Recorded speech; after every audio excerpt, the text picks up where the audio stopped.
Now we shall begin. You should answer the questions as you listen, because you will not hear the recording a second time. Listen carefully and answer questions 1 to 7.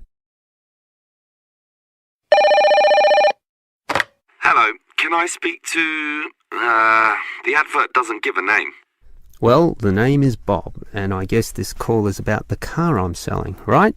Yes, my name's Francis, and I'm definitely interested. You'll like my car then. Clean, neat, nice. What sort is it? Oh, the original model was called an Echo. You know, like the echo a sound can make. But then they changed the name to Yaris just before I bought it. Yaris. I don't know why. I liked the old name, and it's the same car, but that's what it's called. So, what's the colour? The ad says it's cream-coloured. Like cream, then? Yeah, well, it's more of a yellow colour, actually. Not cream? No, I don't know why I said that. It's like a canary, and small like one, too. So, what about the power? How many cylinders does it have? 4 or 6? My brother has a 6-cylinder car and says it's very powerful. Well, this one's 4 only, but I find it fine for city driving. As long as you don't intend to drive this car interstate or across the country, it does the job fine. That's okay. I just want the car basically for commuting to work and maybe some weekend trips. Is it 2-door or 4-door? I suppose it's not 4-door. The car's too small for that, right? Right, just 2 doors, as you say. The front seat bends forward to allow entry into the rear. That's fine by me. This car is just for my girlfriend and I anyway. What about accessories? Radio, CD player, anything else? Does it have an air conditioner? Well, no, it doesn't, but I don't find that a problem. I just open the window. I mean, if you really want, you can pay to have an AC installed. Basically, the only additional feature this car has is a radio, but it's still a great deal. That depends on the price. You say you want $12,800, right? Yep, about that. Well, obviously you expect the price to be reduced to an even figure, right? Well, I don't know. $12,000. $12,500, maybe. If you can lower it a bit, I'll come and have a look, okay?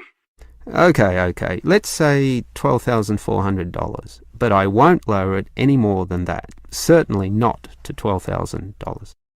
Well, if I can get that better price, I may come over this afternoon. But what year is this car? How old is it? My brother's got a 12-year-old car and it's showing problems. Well, my car was brand new only 3 years ago, but it still looks like it's only been 1 year on the road. Okay. That sounds good. Before you hear the rest of the conversation, you have some time to look at questions 8 to 10.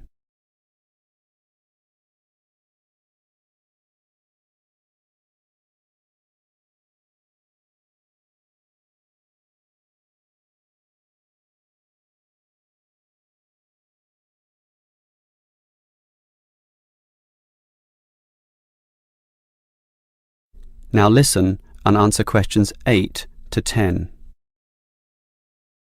Can I just ask a few more general questions about this car you're selling? Sure. Can you just tell me why you think it's such a good deal? Of course, I won't necessarily believe you, but just tell me what you think.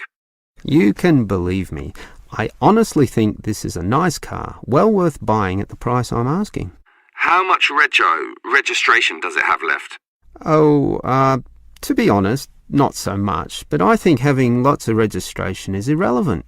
It's the car you're paying for, the quality and advantages of the engine itself. Well, what about that then? Okay, many people like to accelerate down the freeways, right? There are a lot of speed demons out there who think quickness is all that matters, but basically, people are mostly trapped in city traffic. So one of the things I like is that because this car is small, you can put it anywhere. Say you're in the city wanting to duck into a shop. Well, you can fit this car in any little space while you go shopping or do other things, and that saves you a lot of time. Yeah, but it's not that powerful, right? Oh, sure, the feel of a smoothly purring six-cylinder engine attracts many people, but I compare my car to those small football players with the tight turning circles, those who can run rings around the larger players. This car is like that. It can turn this way and that way, dodge here, duck in there, sneak around corners, squeeze ahead and grab a position. That's also very useful when travelling in city traffic. Okay, I'll think about it. Sure, think about it, but all these advantages are sound and appeal to other buyers as well. No one holds the same car forever, so you can say exactly the same things that I just said when you want to sell the car. That will make it very easy for you to pass this car on to the next buyer. Yeah, maybe you're right. That is the end of part 1. You now have half a minute to check your answers. Now, listen carefully and answer questions 11 to 15. With us in the studio today are Dr. Peter Collins, a senior lecturer in the Department of Psychology at the University of Chicago, and Helen Gardner, the author of the book Deep Sleep.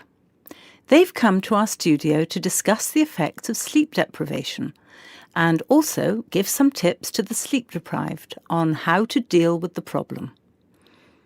Welcome to the studio, Helen and Peter. Now, Peter, what are the reasons for sleep deprivation and how can it affect our lives? Well, the research into sleep deprivation started in the late 50s and has been going on ever since. Many researchers link sleep deprivation with electricity, television and computers, which have enabled humans to work 24/7. Before electricity was invented, people's body clocks were synchronized with the sun's schedule, and the average time they spent sleeping was 8 to 9 hours a night. By 1975, that average was down to 7 hours, and today 1/3 of us sleep less than 6 hours a day. This leads to a condition called chronic sleep deprivation, which basically means going for extended periods of time with less sleep than your body needs. Chronic sleep deprivation can cause a variety of physical and psychological problems. At its most basic level, loss of sleep can make us more irritable and less efficient, and can affect long-term memory and concentration, which can result in more accidents.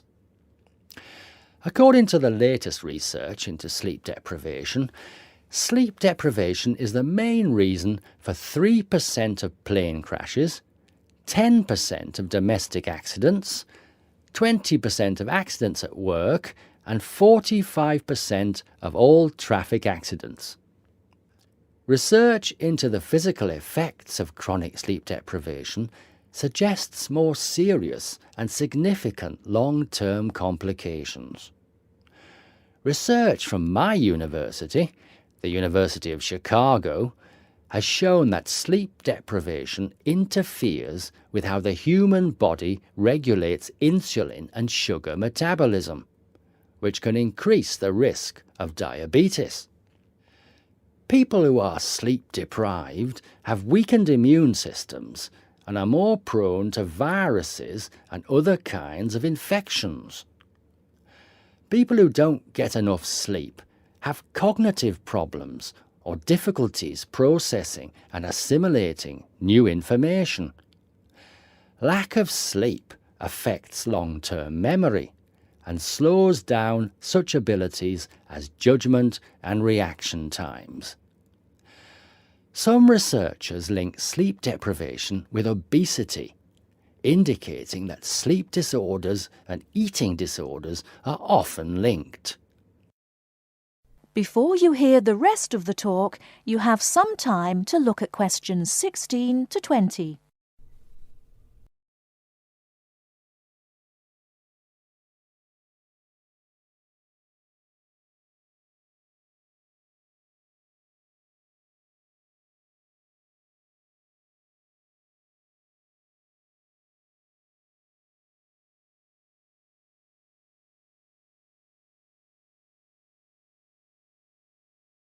Now listen and answer questions 16 to 20.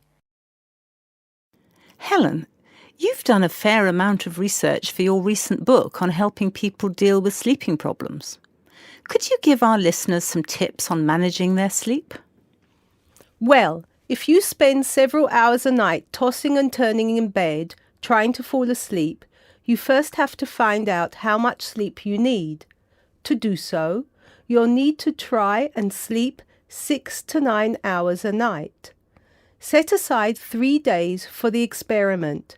It's best to do it on a long weekend or a holiday to ensure it doesn't get interrupted. During the experiment, you should go to bed at the same time every night and give yourself 6, 7, 8 or 9 hours of sleep.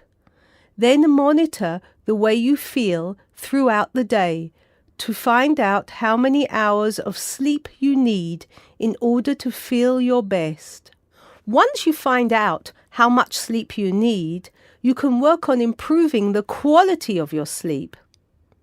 The main secret here is to allow yourself 1 or 2 hours to relax before going to bed. You may want to try and have a warm shower or bath before going to bed. Doing some quiet activities such as reading or filing can help some people relax. A warm drink in bed helps to induce sleepiness. Some people take up yoga or meditation to help them relax at night.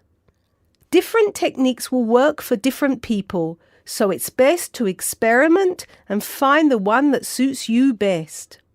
You should definitely avoid using technology before going to bed. Activities such as playing video games, watching TV, and others which require you to use your attention can stop you from falling asleep. Avoid eating before going to bed. A late dinner can disrupt your sleep. Not only is going to bed with a heavy stomach bad for digestion and can make you overweight, but it can also keep you awake for hours. Caffeine-rich drinks can increase your heart rate, which can stop you from falling asleep. Energy drinks also have the same effect on your body. You should avoid drinking these at night. The same goes for vigorous physical exercise, such as weightlifting or working out on a treadmill. In many cases, you can reset your body clock and make it tick for you by changing your lifestyle. If your sleep deprivation is severe, it's always best to seek professional advice and get an appointment with your doctor, who might prescribe you sleeping pills. Thank you, Helen. We'll be back after the break and we'll be answering questions we've received from our listeners.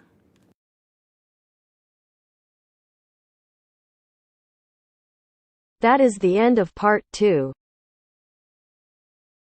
You now have half a minute to check your answers.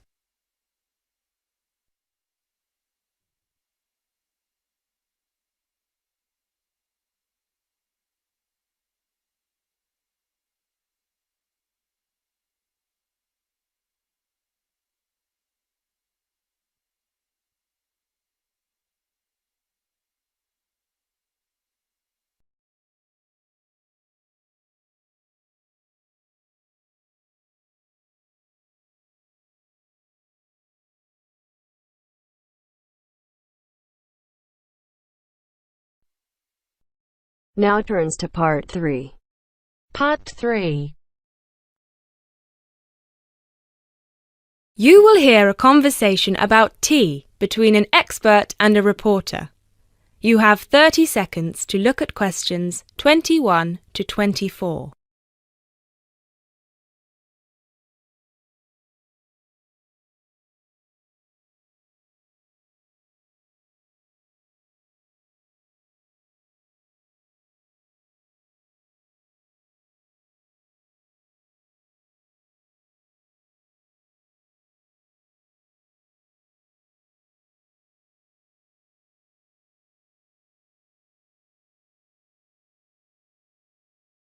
Hi, Jacob. Thank you so much for coming along today. It's my pleasure. I'm very intrigued about what a tea meditation entails exactly.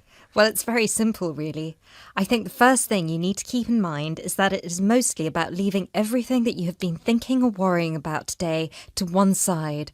Really focus on the present moment. Oh, it sounds great. I certainly don't know very much about tea, and I'm keen to get started. But before you go into more detail, can I ask you what your favourite kind of tea is? Well, I think the kind of tea we are going to have today is my favourite. It is pu'er tea from Yunnan province in southern China. What makes this tea special? Pu'er is a dark tea. The regions of Yunnan, the north of Vietnam and Laos, have one of the best climates for growing tea in the world. Pu'er is a post-fermented tea. Oh, what is a post-fermented tea exactly? It is a tea that has undergone a period of aging in the open air. They age the tea for days, even years. The exposure to humidity and oxygen help to oxidize the tea leaves and encourage fermentation. This changes the smell of the tea and also removes a lot of bitterness from the taste. It sounds similar to the process of aging wine. The process is different, but the effect of aging on the taste is certainly similar. Does this mean the tea can be quite expensive? Absolutely. It can be very expensive. The tea is usually pressed into balls or cakes and sold. At one time, only tea enthusiasts cared about buying these cakes, but now many people have realised that they are an investment, and so buy them like they would buy gold, because the price goes up a lot over time. Before you hear the rest of the talk, you have some time to look at questions 25 to 30.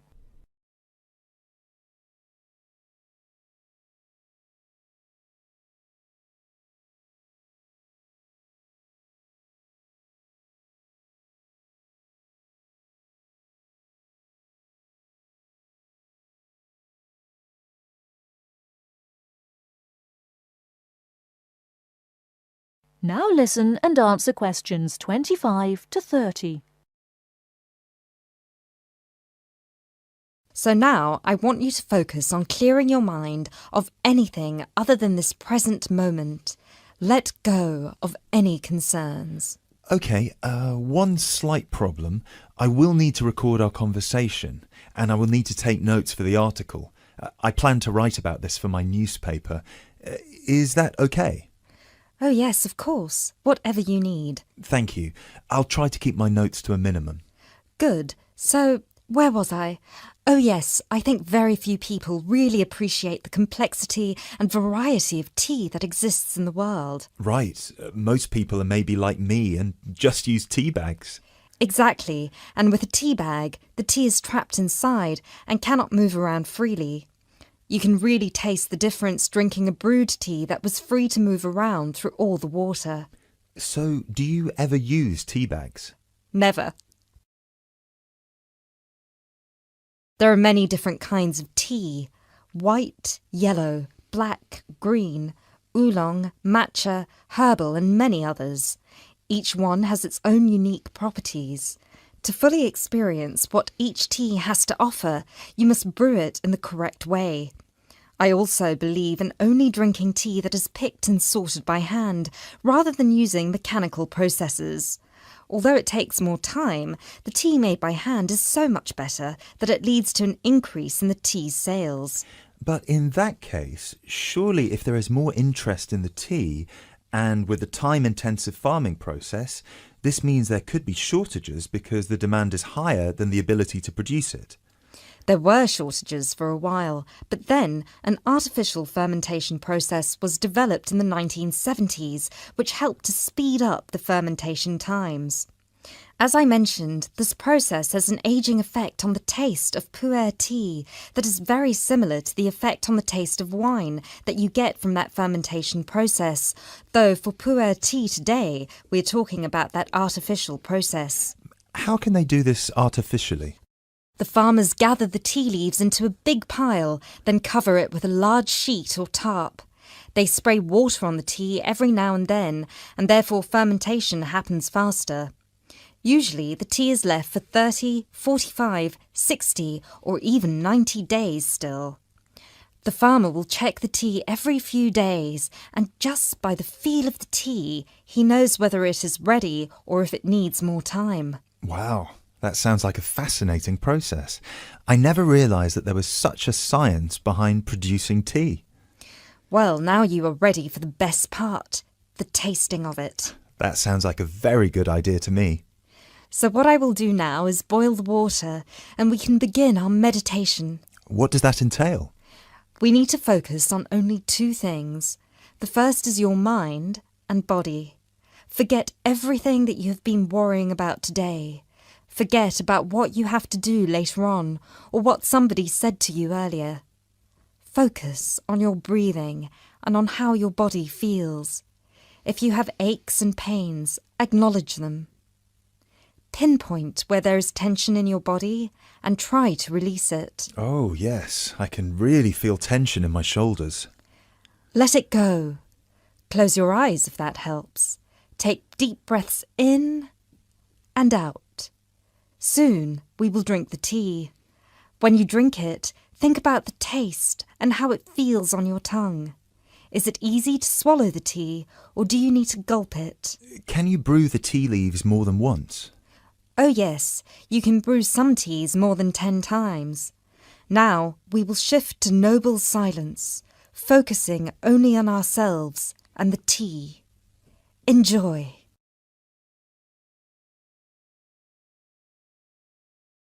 That is the end of part 3. You now have half a minute to check your answers.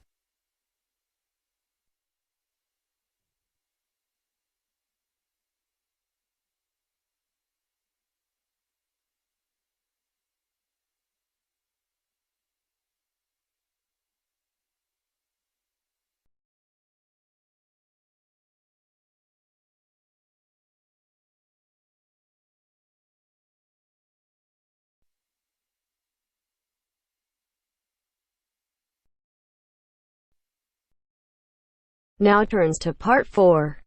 Part 4. You will hear a talk about the pitfalls and pleasures of being a postgraduate student. Look at questions 32 to 37.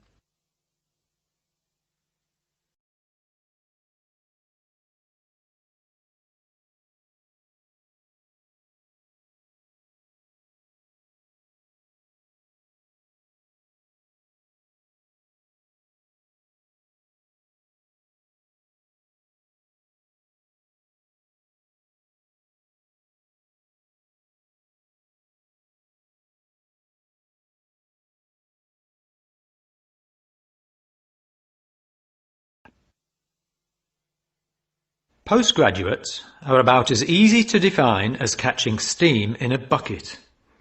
Courses can be vocational, for training, as research, as a preparation for research, or a combination of these. Also, you can choose between full-time and part-time. Increasingly, the approach to postgraduate study is becoming modular. The vast majority of postgraduates are doing short, taught courses, many of which provide specific vocational training. Indeed, there has been a 400% increase in postgraduate numbers in Britain over the past 20 years. Current figures stand at just under 400,000. People undertake postgraduate study for many reasons. These may be academic, intellectual challenge, development of knowledge, vocational, training for a specific career goal, or only vague, drifting into further study. It is essential that you determine the reasons you want to become a postgraduate. If you have clear goals and reasons for studying, this will enhance your learning experience and help you to remain focused and motivated throughout your course. Where you study should be based on much more than the course you want to do.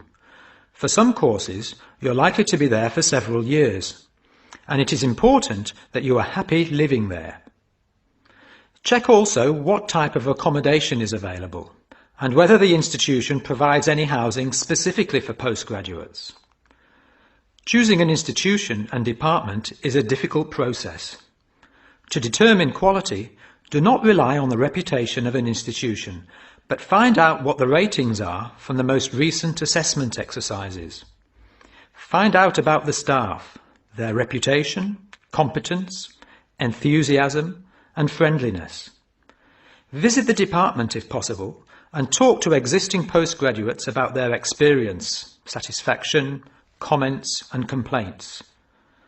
Be very careful to check how they feel about their supervisors.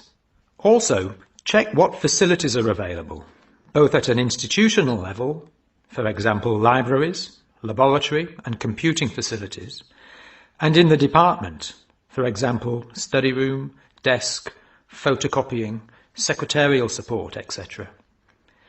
Everyone will have their own priorities here. I am always anxious to check the computer support available and regard it as slightly more important than library access. Your working environment and the support available to you plays an essential part in making your work as a postgraduate a positive experience. Life as a postgraduate can be very different to your other experiences of education. Things that can distinguish your experience are the level of study, independence of working, intensity of the course, the demands on your time, and often the fact that you're older than the majority of students. These factors can contribute to making you feel isolated. However, there are several ways you can make sure that this is either short-lived or does not happen at all. Many student unions have postgraduate societies that organise social events and may also provide representation for postgraduates to both the student union and the institution. Departments can also help to create a sense of identity and community, and often have discussion groups available. Don't be afraid to talk to staff about any difficulties you might be having. Of course, universities provide counselling services, but we have found that the best advice comes from talking to other postgraduates who may have faced similar difficulties. Look at questions 38 to 40.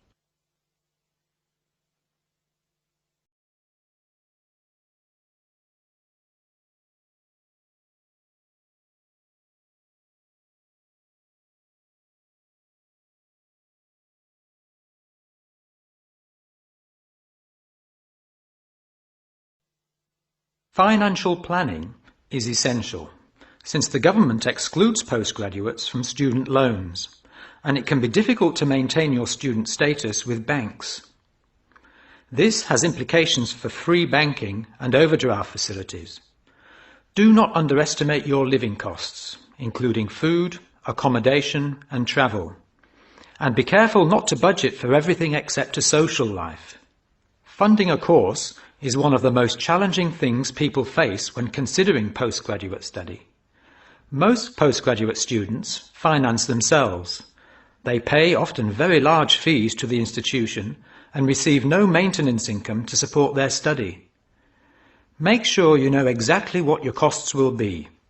Institutions often hide extra fees, like laboratory costs, behind the headline fee rate advertised.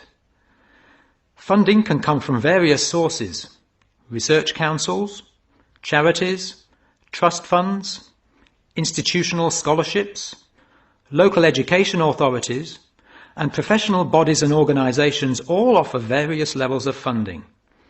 As I said before, the government excludes postgraduates from student loans, so it is essential you look to other sources. Career development loans are available from high street banks. The best advice on funding is to be proactive, persistent and patient. The postgraduate community in Britain is multinational, has a wide range of experience of life and work, and an exciting mix of goals, both career and academic. Being a postgraduate student should be a productive and fulfilling thing to do, and you will become part of a diverse and motivated social group. That is the end of part 4. You now have half a minute to check your answers.